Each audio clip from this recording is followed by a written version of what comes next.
As both men gave many proofs of their ability in war and politics, let us first turn our attention to their warlike exploits. And here we must notice that Pericles found the Athenian people at the height of their power and prosperity,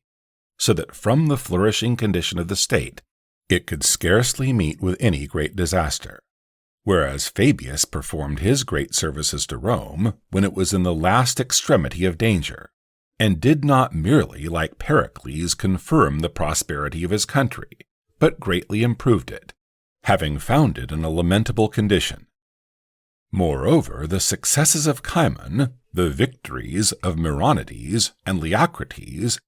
and the many achievements of Ptolemies rather gave Pericles, when in chief command, an occasion for public rejoicing and festivity than any opportunity for either conquests abroad or defensive wars at home. Fabius, on the other hand, had before his eyes the spectacle of many defeats and routs of Roman armies, of many consuls and generals fallen in battle, of lakes, plains, and forests filled with the bodies of the slain, and of rivers running with blood. Yet with his mature and unbending intellect he undertook to extricate Rome from these dangers, and as it were by his own strength alone supported the state, so that it was not utterly overwhelmed by these terrible disasters. Nevertheless, it would appear not to be so hard a task to manage a state in adversity when it is humble and is compelled by its misfortunes to obey wise counselors, as it is to check and bridle people excited and arrogant with good fortune, which was especially the case with Pericles and the Athenians. On the other hand, considering the terrible nature of the blows which had fallen on the Romans, Fabius must have been a great and strong-minded man, not to be disconcerted by them, but still to be able to carry out the policy upon which he had determined. We may set the capture of Samos by Pericles against the retaking of Tarentum by Fabius, and also the conquest of Euboea by the one against that of the Campanian cities by the other, though Capua itself was recovered by the consuls, Fulvius and Appius. Fabius seems never to have fought a pitched battle, except that one which gained him his first triumph, while Pericles set up 9 trophies for victories by sea and land. But again, there is no action of Pericles which can be compared to that of Fabius when he snatched away Minucius from the grasp of Hannibal, and saved an entire Roman army from destruction.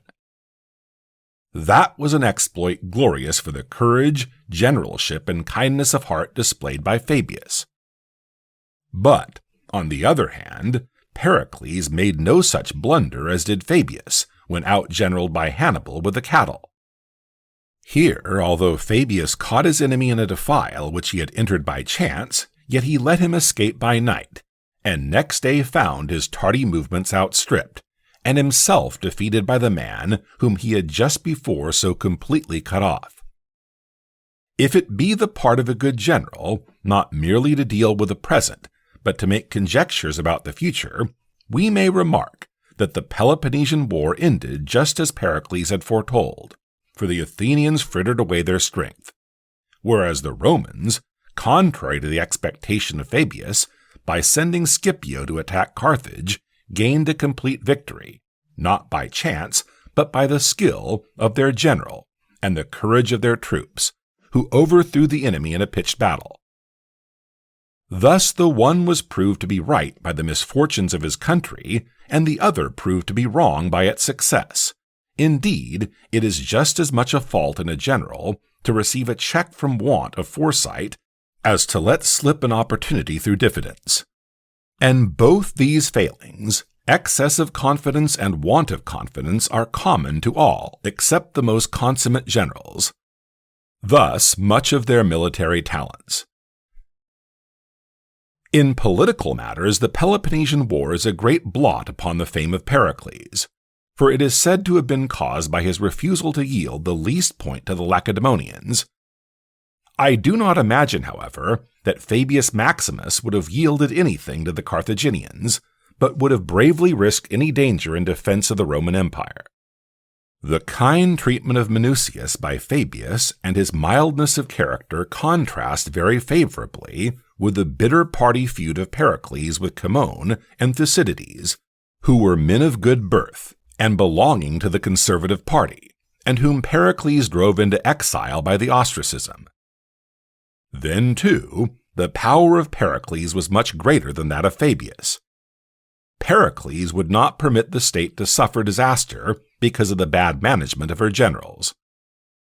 One of them alone, Tolmides, succeeded in having his own way against the wishes of Pericles, and perished in an attack on the Boeotians, while all the rest, because of his immense influence and power, submitted themselves to his authority and regulated their proceedings by his ideas. Whereas Fabius, although he could avoid any error in managing his own army, was thwarted by his being powerless to control the movements of other generals. For the Romans would not have suffered so many defeats if Fabius had enjoyed the same power that Pericles did in Athens. As to their generosity with regard to money, the one was remarkable for never receiving bribes, while the other spent much on ransoming prisoners at his own expense, although this was not much above 6 talents, while it is hard for anyone to tell the amount of money which Pericles might have taken from foreign princes and Greek allied states, all of which he refused and kept his hands clean.